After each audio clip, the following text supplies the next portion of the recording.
जय हिंद दोस्तों, बहुत बहुत स्वागत है आप सबका एक बार फिर से हमारे इस चैनल में। और शुरू करते हैं आज के डिफेंस समाचारों को।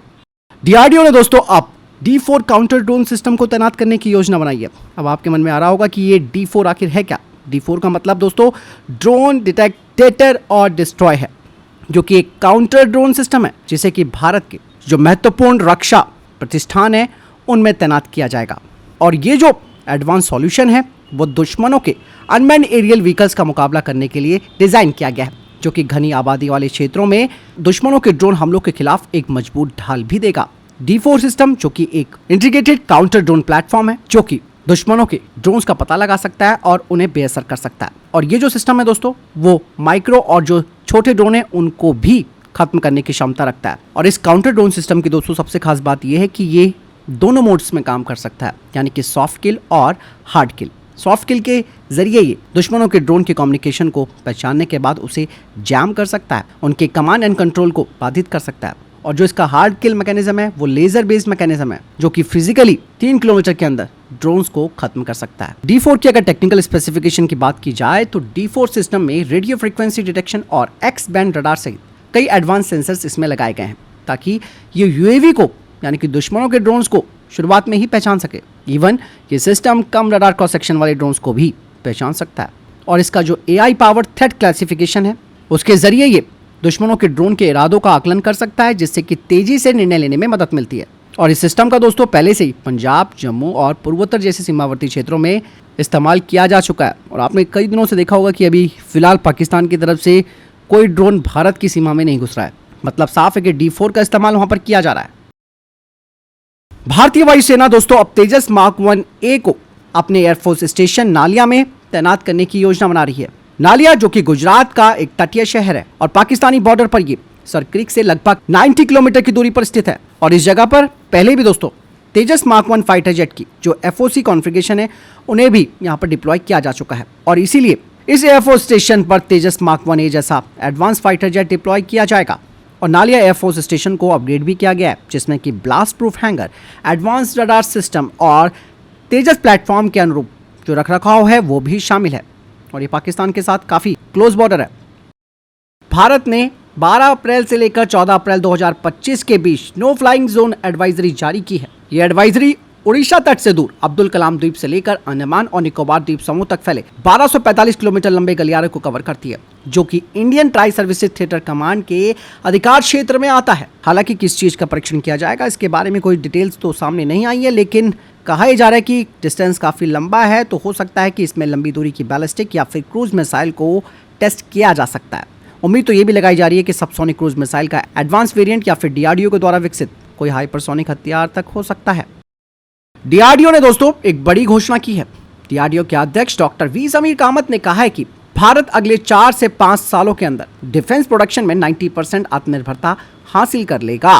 डॉक्टर वी समीर कामत की ये बात ऐसे वक्त पर सामने आई है जब दुनिया के सबसे बड़े हथियार आयातकों में से भारत एक है, लेकिन भारत ने अब स्वदेशी रक्षा क्षमताओं को मजबूत करने के लिए मेक इन इंडिया पहल को काफी आक्रामक रूप से आगे बढ़ाना शुरू कर दिया है। भारत की जो हथियारों की डिपेंडेंसी है वो रशिया, फ्रांस और अमेरिका पर है, लेकिन इसके बावजूद भी भारत ने अपने तेजस फाइटर जेट, अर्जुन टैंक और पिनाका रॉकेट लॉन्चर जैसी घरेलू सिस्टम्स को विकसित किया है। 90% का लक्ष्य जो रखा गया है DRDO के द्वारा वो हो सकता है कि मिसाइल सिस्टम्स, स्टेल्थ युद्धपोत और नेक्स्ट जनरेशन के ड्रोन पर हो सकता है।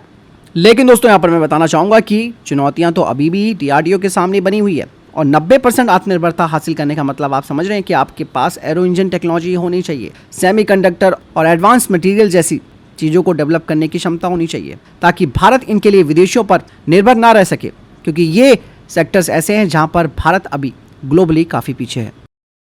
कर्नाटक के कारावार में नौसैनिक अड्डे पर रक्षा मंत्री श्री राजनाथ सिंह ने कई डेवलपमेंट परियोजनाओं का उद्घाटन किया है। उन्होंने कहा कि भारत चाहता है कि हिंद महासागर का इलाका शांतिपूर्ण और समृद्ध हो सके। दोस्तों नौसेना के प्रोजेक्ट सी बर्ड के तहत इस बेस को अब बड़ा बनाया जा रहा है। 2011 में इस प्रोजेक्ट का पहला हिस्सा पूरा हो गया था, जिसमें कि 10 जहाज खड़े किए जा सकते हैं। इनमें जहाज़ों की मरम्मत, हथियार रखने और 1000 लोगों की रहने की व्यवस्था भी है। लेकिन अब प्रोजेक्ट का दूसरा हिस्सा यानी कि फेज़ 2 शुरू हो गया है, जिसमें कि 32 यानी कि 32 जहाज और पनडुब्बियां और 23 छोटे नौसैनिक पोत रखे जा सकते हैं। मतलब साफ है कि इस सागर नाम की परियोजना के तहत भारत हिंद महासागर के देशों के साथ मिलकर सुरक्षा और डेवलपमेंट यानी कि विकास पर काम कर रहा है। पहली बार भारत और श्रीलंका के बीच रक्षा सहयोग समझौते पर हस्ताक्षर किए गए हैं।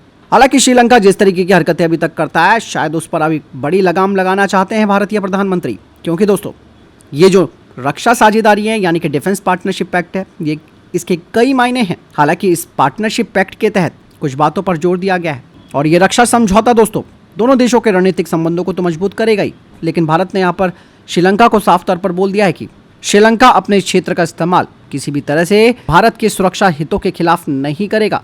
इसके अलावा भी दोस्तों इस सुरक्षा समझौते में कई बातें हैं जो कि अभी पब्लिक डोमेन पर नहीं आई हैं। धीरे धीरे अगर आती हैं तो हम आपको बताएंगे। बट इतना है कि श्रीलंका को भारत ने इस डिफेंस पार्टनरशिप पैक्ट के तहत उस पर लगाम लगाने की पूरी कोशिश कर डाली है, ताकि चाइना के जो जहाज भारत की जासूसी करने के लिए श्रीलंका का इस्तेमाल करते हैं तो वो अब नहीं कर पाएंगे। दोस्तों, जापानी मीडिया ने एक बड़ी बात का खुलासा किया है। उन्होंने कहा है कि भारत अब जीकैप यानी कि ग्लोबल कॉम्बैट एयर प्रोग्राम में शामिल होने की बात उनसे कर रहा है। हालांकि ये जापानी मीडिया की रिपोर्ट है जो बताती है कि जीकैप के लिए भारतीय अधिकारी उनसे बातचीत कर रहे हैं। क्योंकि दोस्तों ये जो जीकैप प्रोग्राम है जिसमें कि यूनाइटेड किंगडम, इटली और जापान शामिल है, ये 6th जनरेशन का फाइटर जेट तैयार कर रहे हैं।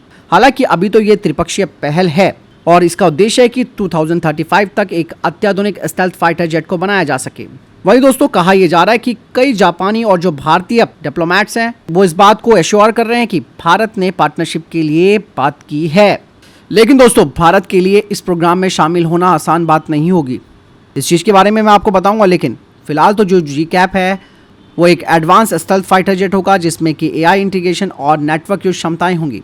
लेकिन ये प्रोग्राम दोस्तों इसकी जो लागत है वो काफ़ी ज़्यादा है, कई अरबों डॉलर तक का इसका अनुमान लगाया जा रहा है। हालांकि 3 देशों के बीच ये पार्टनरशिप है, लेकिन इसमें और देशों को भी शामिल करने की योजना बनाई जा रही है। हो सकता है कि इसके पीछे कारण ये भी होगा कि अगर भारत को ये लोग शामिल करते हैं तो शायद इनके ऊपर जो वित्तीय बोझ है वो कम हो सकेगा। लेकिन जापान के लिए भी दोस्तों भारत को इसमें शामिल करना इतना आसान नहीं होगा।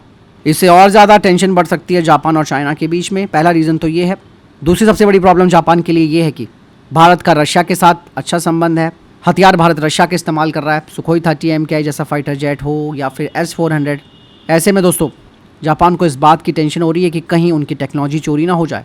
उनको इस बात का भी डर है कि जीकैप टेक्नोलॉजी अनजाने में रशिया को जा सकती है, जो कि एक चिंता का कारण है। यहाँ पर जापान का ये भी मानना है कि इस प्रोजेक्ट में अधिक देशों को शामिल करने से सुरक्षा में चूक भी हो सकती है और 2035 की जो टाइमलाइन है वो और आगे बढ़ सकती है और उस टाइमलाइन को एक बड़ा खतरा हो सकता है।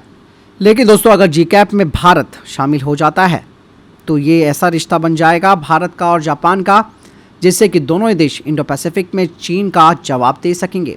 और इसके अलावा जो भारत का एम का प्रोग्राम है जिसमें लगातार देरी हो रही है, उसको भी एक बड़ा फ़ायदा मिल सकता है। दरअसल जीकैप में शामिल होने के बाद भारत को अत्याधुनिक टेक्नोलॉजी तक पहुंच मिल सकती है। हालांकि जापान पहला देश नहीं है जिसने कि जीकैप में भारत को शामिल होने की बात कही है। इससे पहले इटली और यूके ने भी भारत को इस प्रोग्राम में शामिल होने का ऑफ़र दिया है और ये जो ऑफ़र है वो भारत की एरोस्पेस क्षमताओं को बढ़ा सकता है और चाइना के प्रति भारत को एक मजबूत ढाल दे सकता है। लेकिन यहाँ पर जापान की भी टेंशन बढ़ी हुई है और भारत फैसले लेने में कितनी जल्दी दिखाता है वो भी आप सबको मालूम है।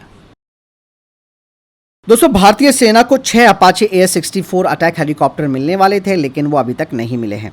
लेकिन भारत अब अपने मल्टी रोल हेलीकॉप्टर यानी कि IMRH प्रोग्राम को तैयार कर रहा है, जो कि एक 13 टन क्लास का हेलीकॉप्टर होगा।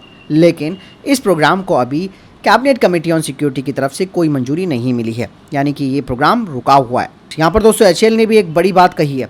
उन्होंने कहा कि HAL अपाचे क्लास का IMRH बेस्ड जो हैवी अटैक हेलीकॉप्टर है उसे तैयार नहीं करेगा। रीज़न है कि भारतीय वायुसेना और भारतीय सेना के द्वारा इनकी डिमांड कम होना और इसकी बजाय ये दोनों ही सर्विसेज जो हैं वो लाइट कॉम्बैट हेलीकॉप्टर प्रचलन पर ही ध्यान केंद्रित करेंगी, जिसका हाल ही में 156 यूनिटों का ऑर्डर उन्हें मिला है।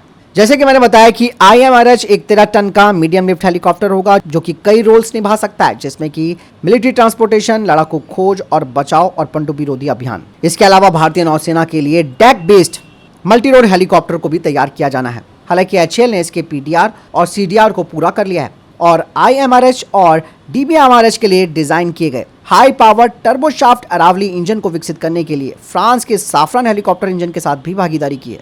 लेकिन कैबिनेट कमेटी ऑन सिक्योरिटी की तरफ से मंजूरी ना मिलने की वजह से इस प्रोग्राम में देरी हो रही है। उम्मीद तो ये लगाई जा रही है कि इसकी पहली उड़ान 2027-28 के बीच हो सकती है और 2030 के दशक की शुरुआत में ये पूरी तरीके से शामिल हो सकता है। यहाँ पर दोस्तों भारत के लिए प्रॉब्लम हो सकती है। अगर भारत दोस्तों स्वदेशी रूप से तैयार किए गए भारी यानी कि हैवी अटैक हेलीकॉप्टर को शामिल नहीं करेगा तो आपकी डिपेंडेंसी हमेशा अमेरिका जैसे देश पर बनी रहेगी, क्योंकि भारी पेलोड और एडवांस सुरक्षा प्रणालियों के साथ ये जो हेलीकॉप्टर हैं वो दुश्मन के इलाके में गहराई तक घुसने की क्षमता रखते हैं। एरोस्पेस स्टार्टअप सरला एविएशन ने दोस्तों इस साल की शुरुआत में देश की पहली उड़ने वाली टैक्सी का प्रोटोटाइप 0 को पेश किया है, जिसका कमर्शियल ऑपरेशन भी अब शुरू हो जाएगा। सरला एविएशन की तरफ से कहा जा रहा है कि विकसित भारत पहल के तहत भारत में एयर टैक्सी लाना उनका महत्वपूर्ण लक्ष्य है। यही नहीं, उन्होंने कहा कि भारत को बेहतर परिवहन व्यवस्था की जरूरत है इस वक्त, क्योंकि ट्रैफिक तो आप सब देखते ही हैं, दिल्ली एनसीआर में तो कुछ ज़्यादा ही रहता है। इसीलिए यहाँ पर एयर टैक्सी का होना काफ़ी ज़रूरी है ताकि ट्रैफिक जैम की समस्याओं को खत्म किया जा सके। उन्होंने कहा कि एयर टैक्सी का जो इस्तेमाल है वो स्कूलों, मॉल्स और अस्पतालों और साथ ही साथ एयरपोर्ट जैसी जगहों पर आने जाने के लिए किया जा सकता है। बता दें कि सरला एविएशन ने अब तक अलग अलग वेंचर कैपिटल फर्मों और एंजल निवेशकों से $12 मिलियन की फंडिंग जुटाई है। सरला एविएशन ने कहा है कि भारतीय इन्वेस्टर्स इस प्रोजेक्ट में महत्वपूर्ण भूमिका निभा रहे हैं। सरला एविएशन भारत का सबसे advance electric vertical take off and landing विमान विकसित कर रहा है। यह डेवलपमेंट टिकाऊ शहरी हवाई गतिशीलता में भारत की बढ़ती हुई आकांक्षा को उजागर करता है। कंपनी अब परीक्षण उड़ान शुरू करने के लिए एक और अतिरिक्त प्रोटोटाइप विकसित कर रही है, जिसका लक्ष्य 2028 तक इसे मार्केट में लॉन्च करना है। तो फिलहाल ये थे अभी तक के टॉप डिफेंस अपडेट्स। वीडियो के सामने कोई प्रश्न जवाब या आपका कोई सवाल है कमेंट सेक्शन में लिखकर जरूर पूछ सकते हैं। वीडियो को लाइक और शेयर जरूर कीजिएगा। जय हिंद, वंदे मातरम।